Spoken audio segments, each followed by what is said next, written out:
I am very happy to be here. I think that the atmosphere and indeed what we've learned tonight has been very stimulating, and it's been a great evening.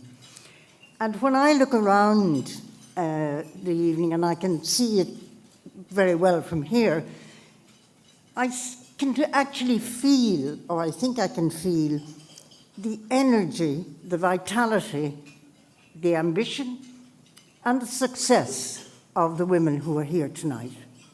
And it feels natural and it feels comfortable, and this is how it should be. I'm deeply honored to receive this award. It's a great privilege for me to share a stage, I mean metaphorically speaking, with the other recipients, with Katie, Claire, Anya, and Christine. And it's most interesting, I think, to see how varied our backgrounds are and how different our worlds. But what we have in common is a drive to succeed. This drive comes from an inner dedication that keeps each of us going in a world that doesn't necessarily expect women to come to the fore. Getting ready for this evening prompted me to think about the path I have taken and the people who inspired me throughout my own life. I suppose the first inspiration came from my father, William, and also with him, of course, was my mother, but he always encouraged me, and I was the only girl among the boys. So to have one's father's encouragement actually meant a great deal. From an early stage, he made it quite clear that he didn't expect any of his children, sons or daughter, there was only one daughter, to settle for mediocrity. My great passion as a teenager was for music. And although he gave me the opportunity to pursue that career, I myself recognized that I simply wasn't good enough. So I opted to study law at UCD instead. Now, he fully supported my choice, but there was one condition, and that is that I would have to take a second degree in languages. No question of opting for one or the other. No battle of wits to see which would win out. Instead, the compromise, if I could call it that, was to double up on education. In other words, I had to go and do 2 degrees at the same time. With hindsight, I realized that he wanted me to have a sort of fallback position in a career that was more open to men than to women at that time. And perhaps he thought that I would have a career as an interpreter or a translator, or indeed as a teacher. But knowing his daughter, he wasn't foolish enough to tell me what he thought I should be. Languages proved to be a door opener to enormous opportunities in Europe. At university, I became involved in the Irish Council for the European Movement and the European Youth Campaign. Through these bodies, I began working with people of my own age right across Europe. And of course, naturally, there were men and women, and particularly girls at that stage. Coming from the small island of Ireland, I had a certain cachet, if I could put it that way. But more importantly, I began to see myself as a European and as belonging to the continent. And in Ireland of the 1950s, this feeling wasn't as widespread, probably as it became later. Joining the EEC, as the European Economic Community was then known, broke the stranglehold of the Irish reliance on the UK. But it is worth remembering that quite apart from the trade opportunities that it opened up to Ireland, possibly the most important consequence of our joining the EEC, and I speak here as one who possibly benefited from it, was the abolition of something called the marriage bar. if any of you have ever heard of it. This forced women in the public sector and many in the private sector to leave their jobs when they got married. Up to that time, there were very few opportunities for married women, and consequently, my own career up to that point was as a writer and a broadcaster, and had to be as a freelancer.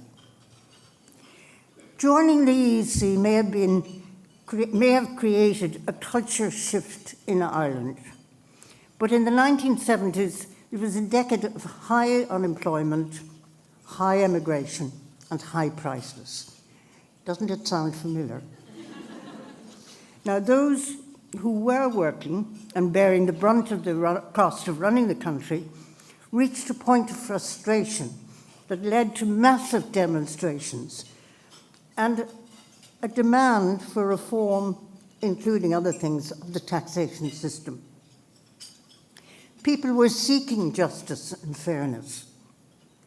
And I think most people are born with that sense of justice. Now, we, if you like, can only deliver the right thing if the system itself allows us to do that. So how do you get from this point? Maybe you have to join a political party. Maybe you have to support a political movement. Maybe you have to study what's going on around you so that you can work out how to change your world. As a student of public policy, I myself came to the conclusion that certain things were wrong and had to be put right. Chairing the Commission on Taxation from 1980 to 1985 gave me, with the help of a superb team of colleagues, an opportunity to delve deeply into an issue of great public concern.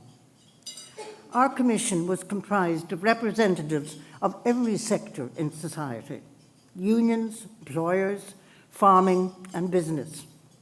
And indeed, women were specifically represented by Camilla Hannon, who was president of the largest then women's organisation in Ireland, the Irish Countrywomen's Association. From the very initial stages, it was clear that in order to make recommendations on how to reform the tax system, we would have to find out accurately how it actually worked and what was actually in it. And that wasn't, as a matter of fact, that wasn't as easy as it sounds. I come back again and again to the importance of women contributing to society and to public service. In my experience, women have an innate capacity to examine theory and to relate it to the reality of life. And that's actually how you solve social problems. The reports of our Commission on Taxation took this very practical approach and covered the whole range of taxation. After that, I was invited to join a number of commercial boards. Now, that became tricky. Why was I being asked to join a commercial board? What had I to offer? Possibly the fact that I was a woman was no harm, because there really weren't too many on commercial boards at that time. However, after grave deliberation, I chose an invitation which had come from an Irish bank. I came to the conclusion that one of the things that, again, if we're talking about helping people or affecting people, that the banking system was actually, at that stage at any rate, very important. Then, back in '89, it's all right, I'm not going to go into greater detail, you needn't worry. But I do think, and I would like to mention here, the Commission on Funding of the Irish Health Service, because really it was quite apparent that there was enormous imbalance between the contribution that was being paid in and the quality of the service that was received by the people at the other end. We clearly, and I say we advisedly because it was all the members of the Commission, we absolutely, we wanted to describe, to understand how the health service was funded and what was happening to it. Because things were happening and it was only too late, and it was only when there was an outcry about something that had gone wrong that you got a serious attempt to examine the system as a whole. Now, I think too that one of the things that none of us here must ever forget is that our contribution can make a difference. The contribution may be through these, like the commissions that I've mentioned, that is at a certain pretty high level, but it can be much, much deeper and much lower and much more pervasive throughout the system. Each time we undertake a project, we bring to it our own expertise, our experience, our personalities, and our opinions. And because we are women, we have something different to offer. With each project, we also get to take something from it. I feel incredibly lucky that my career has brought me into contact with people from such a broad range of backgrounds. I've worked with the masters of the maternity hospitals, with social work, caring for the homeless, politicians, civil servants, business leaders, educators. I've enjoyed my work and my traveling, and I still feel I'm Irish and I'm European.